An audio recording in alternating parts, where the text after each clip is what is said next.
Did you know that the first person to see the resurrected Jesus was not an apostle, a priest, or even a man? It was a woman. And not just any woman. A woman who had been rejected, marginalized, and completely dismissed by society. What happened on that early morning would change the course of human history forever, and I promise you've never heard it told this way. Why did Jesus choose Mary Magdalene, such a controversial figure, as the first witness to his resurrection? The answer not only defies logic, but carries a message that could transform your life today. Stay until the end and uncover the powerful truth behind this encounter, a truth that still resonates to this very day. Join our community of faith and transformation. Like the video and subscribe so you won't miss the next inspiring stories. Jerusalem awoke shrouded in a thin veil of mist. The sunlight had just begun to paint the horizon with golden hues, but the air remained heavy with a profound silence, a distant echo of the tumultuous days marked by Jesus' crucifixion. The streets, once filled with mocking voices and anguished cries, now lay deserted, as if the city itself mourned. Among Jesus' followers, the sorrow was unbearable. Each had returned to their homes, broken and without answers. The promises they had clung to seemed to vanish with their master's death. But on that morning, a lone woman walked the cobbled path leading to the tomb, Mary Magdalene. Mary was different. Her heart held no room for resignation, only unwavering love and deep faith. Since the day Jesus freed her from torment, her life had been completely transformed. She had followed him wherever he went, listened to his teachings, and witnessed his miracles. Now, that same heart burned with pain, but also with hope, as fragile as the breeze stirring the olive leaves. In her hands, she carried jars filled with perfumes and spices. In her culture, it was customary to anoint the bodies of the dead, and moved by her devotion, Mary had decided to do the same for her Lord. Her steps quickened, yet her gaze remained fixed on the ground, as though she feared confronting the reality of an empty tomb. As she neared the place where Jesus' body had been laid, the sound of her breathing mingled with the birds' songs welcoming the dawn. The weight of sorrow was immense, yet the need to be close to her master drove her onward. At the end of the path, the stone sealing the tomb came into view. From afar, something seemed unusual. Mary squinted. The massive rock was no longer in place. A shiver ran down her spine. She stopped abruptly, and with a mix of confusion and fear, she felt something inexplicable was about to happen. Mary Magdalene stood still, her heart pounding as she tried to process what she saw. The large stone sealing the tomb had been moved. A sense of uncertainty gripped her. Fear and hope battled within her. What could it mean?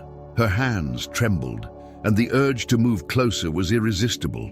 With cautious steps, Mary approached the tomb. The entrance, dark and open, seemed to beckon her to discover the unimaginable. She leaned slightly forward, peering inside, and she saw it. The tomb was empty. The place where Jesus' body had been laid contained only the burial cloths and the folded shroud neatly arranged. The absence of her master's body struck her like a blow.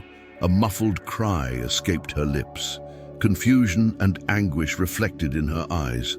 "They've taken him," she whispered to herself as tears of helplessness began streaming down her face. Unable to endure it any longer, she turned and began to run. The need to share what she had seen consumed her entirely. The journey to the disciples' house was frantic. Mary ran without stopping, her heart weighed down by emotions she couldn't comprehend. Her sandals struck the dusty ground, raising small clouds of earth with each step. The morning air lashed against her face, but none of it mattered. She had to find them. She reached the place where Peter and John sat, lost in their own grief. Gasping and sobbing, she cried out urgently, "They have taken the Lord out of the tomb, and we don't know where they have put him." Mary's words shook the two disciples. Peter and John exchanged a look of disbelief. Without a word, they rose quickly and ran toward the tomb. Mary followed, though her strength was fading. John arrived first, but stopped at the entrance. Breathing heavily, he peered inside. Peter, ever impulsive, entered without hesitation. His eyes scanned the empty space. There were the burial cloths and the shroud set apart, as though someone had folded it carefully. The sight was bewildering. There was no sign of a hurried theft or disorder. Both disciples remained silent. Something about the scene didn't fit with the idea of a simple disappearance. John was the first to grasp what had happened, though he couldn't yet articulate it. In his heart, he felt that the absence of Jesus' body was not the end, but the beginning of something far greater. Peter, however, remained confused. Finding no answers, the two men left the tomb and returned home, thoughtful and downcast. Mary, on the other hand, could not move. Her body remained there by the empty tomb, tears streaming down her face. The silence of the morning once again enveloped the garden, but Mary was not ready to leave. The empty tomb had left an even greater emptiness in her heart. With a distant gaze and tear-streaked face, she chose to stay, unable to abandon the place where she had last seen her master. Mary Magdalene stood by the empty tomb. Her tears continued to fall, blurring her vision as sorrow and confusion consumed her heart. She could not comprehend what was happening. The absence of Jesus' body made no sense to her, and the weight of uncertainty oppressed her. Finally, driven by desperation, she bent once more toward the tomb's interior. Perhaps there was something she had missed, some clue, some sign of what had occurred. What she saw was supernatural. Two figures, dressed in radiant garments, sat where Jesus' body had been, one at the head and the other at the feet. Their faces shone with a heavenly light, and their clothing glowed like the morning dawn. Mary, astonished, stepped back slightly, but there was no fear in her, only wonder and amazement. One of the angels spoke with a serene voice, a voice that seemed to echo beyond time and space. "Woman, why are you weeping?" Mary, tears still streaming down her cheeks, responded through her sobs. "Because they have taken my Lord, and I don't know where they have put him." Her voice trembled as she uttered these words. Her sorrow was genuine, but something deeper began to stir within her, a hidden hope, as if her heart somehow knew that something extraordinary was about to unfold. The angels said nothing more. They remained silent, looking at her with tenderness, as though waiting for something. Mary felt an urge to turn around, as if an invisible yet familiar presence was calling her. Slowly, she turned and lifted her gaze. Behind her, someone was standing. The dawn barely illuminated the figure of a man in the garden. Mary did not recognize him at first. She thought he was the gardener. The figure stepped closer, and a gentle yet firm voice broke the silence. "Woman, why are you weeping? Whom are you seeking?" Mary, still confused and not fully looking at his face, replied with desperation, "Sir, if you have carried him away, tell me where you have laid him, and I will take him away." The man looked at her with profound love, and with a single word, her life would change forever. Mary. The dawn bathed the garden in a soft glow, and the shadows of the trees swayed in the gentle breeze. Mary Magdalene stood there, facing the stranger whose presence seemed to fill the air with an inexplicable calm. His face was still shrouded in shadow, and his voice, though firm, was as tender as a caress. "Woman, why are you weeping? Whom are you seeking?" he asked again. Mary, her gaze still lowered and overwhelmed by her grief, answered with a voice full of pleading and desperation, "Sir, if you have carried him away, tell me where you have put him, and I will take him away." Her voice trembled, a reflection of the tears and the burden in her heart. In that moment, Mary thought of nothing else, not the difficulty or the impossibility of carrying a body. She only wanted to recover her Lord. Her devotion, her unconditional love, blinded her to the reality of what was unfolding before her. There was a brief silence, a moment that seemed to stretch for eternity. The man took a small step forward, tilted his head slightly, and with indescribable tenderness spoke one word, "Mary." That voice, it was unmistakable, so familiar, and as close as the beating of her own heart. In an instant, her entire being was shaken as though struck by lightning. Her sobbing ceased, and her tears, once filled with grief, became rivers of astonishment and joy. Mary quickly lifted her gaze, and in that moment, she saw him, Jesus. Her master stood before her, alive. His face radiated light, a light not of this world. His eyes gazed upon her with the same compassion and love as always. But now, there was something more, a heavenly glory, a victory over death that the human mind could scarcely comprehend. "Rabboni!" Mary cried out, falling to her knees and reaching out toward him. "Rabboni!" A word meaning teacher, spoken with all the devotion and love that a heart could contain. It was the word of one who had finally found what had been so deeply lost. Jesus smiled, and with a gentle gesture he said, "Do not cling to me, for I have not yet ascended to the Father. Go to my brothers and tell them, I am ascending to my Father and your Father, to my God and your God." Jesus' words were clear and filled with purpose. Mary was not to remain there, clinging to that moment, however sublime it was.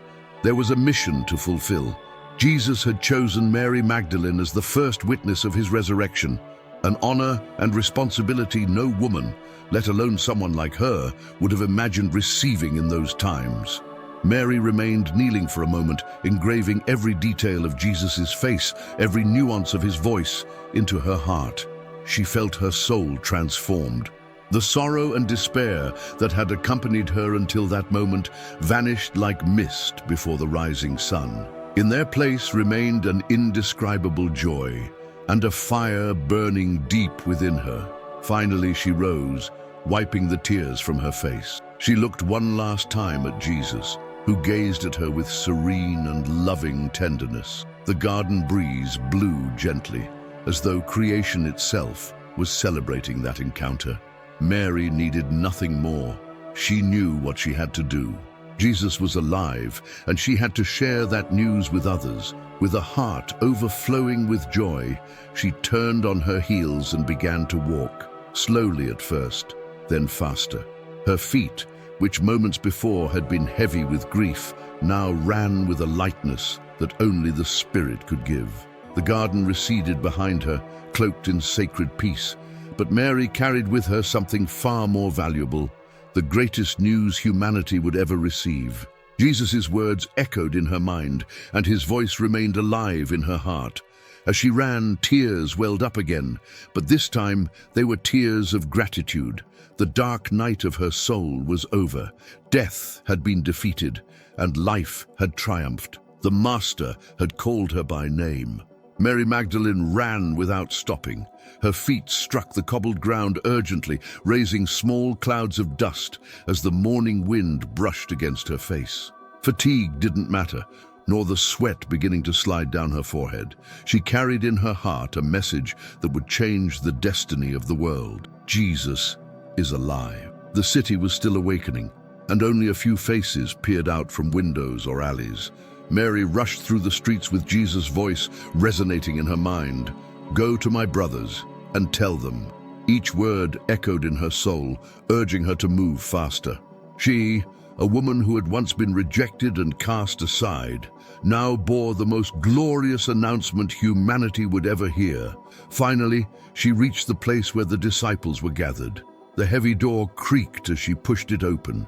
Inside, the atmosphere was still heavy with silence and despair.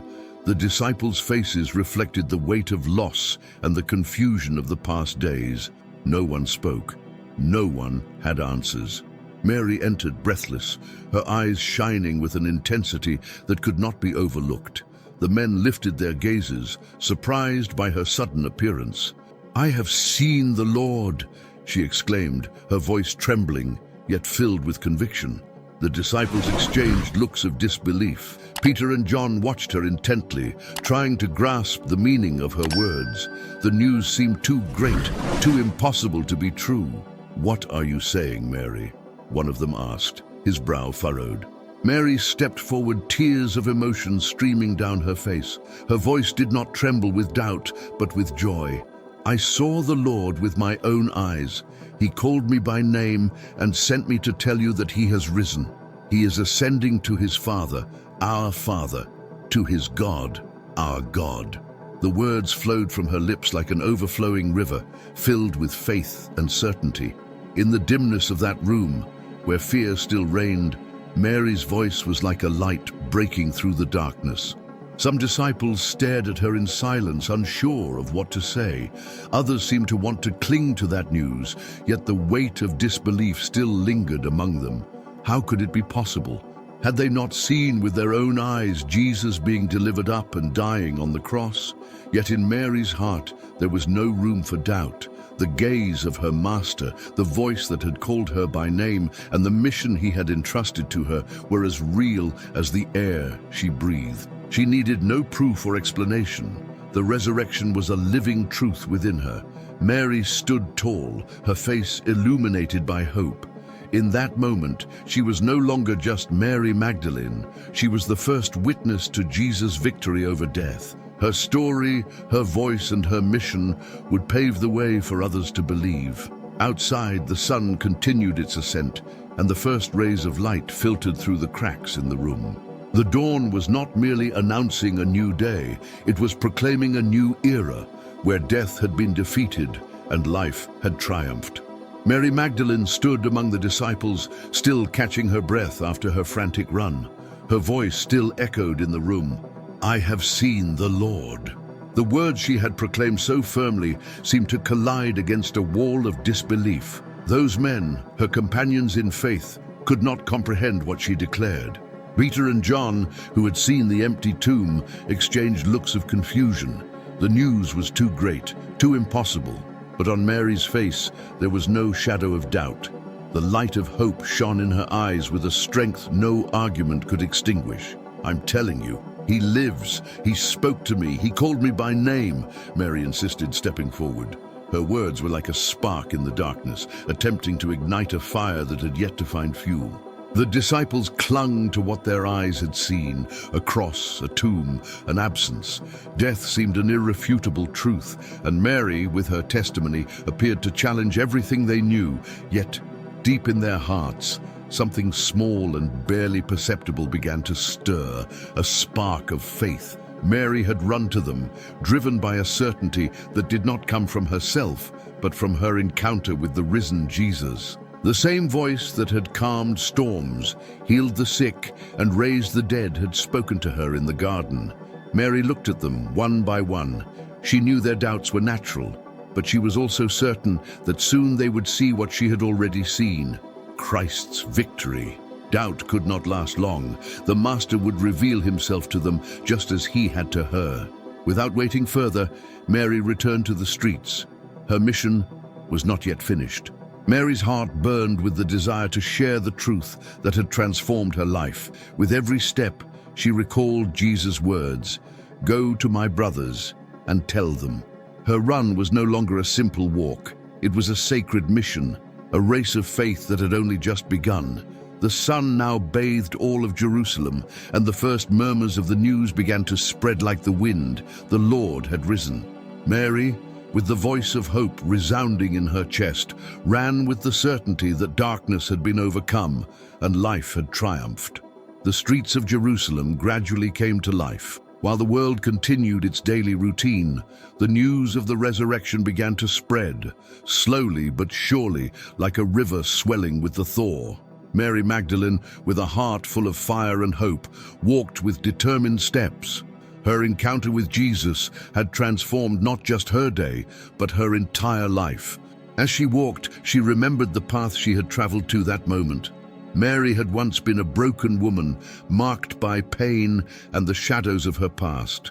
But it was Jesus who, with just one glance and a word of love, restored her dignity and set her free. He had given her purpose, hope, and above all, faith. Now that same Jesus whom she had seen suffer on the cross was alive. He had spoken her name in the garden, not as condemnation, but as a declaration of love and victory. For Mary, that moment changed everything. As she meditated on this, she realized something even deeper.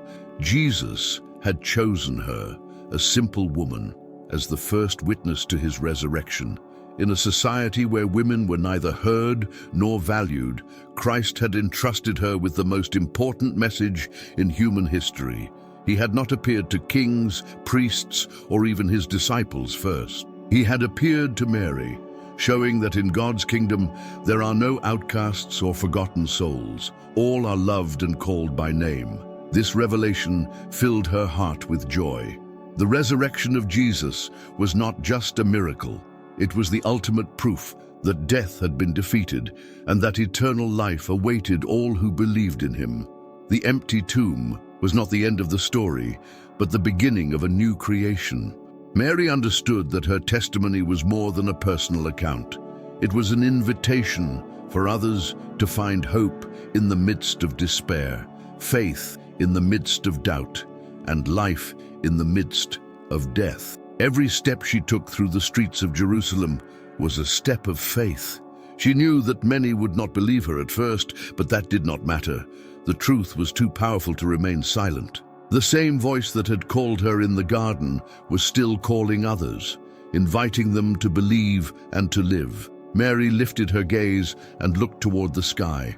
The sun now shone brightly, as if creation itself celebrated the victory of the risen one. She closed her eyes for a moment, and in her heart that voice resounded once more. Mary, a voice that broke the chains of the past and gave her freedom for a future filled with purpose. With a smile on her face and tears of gratitude in her eyes, Mary continued on her way. She was no longer a woman marked by pain, but a messenger of hope. The story that had begun that morning would now become an echo resounding through the centuries. Christ has risen. Death has been defeated. He lives. Mary Magdalene's story not only teaches us who was the first to see the resurrected Jesus, but reveals something much deeper.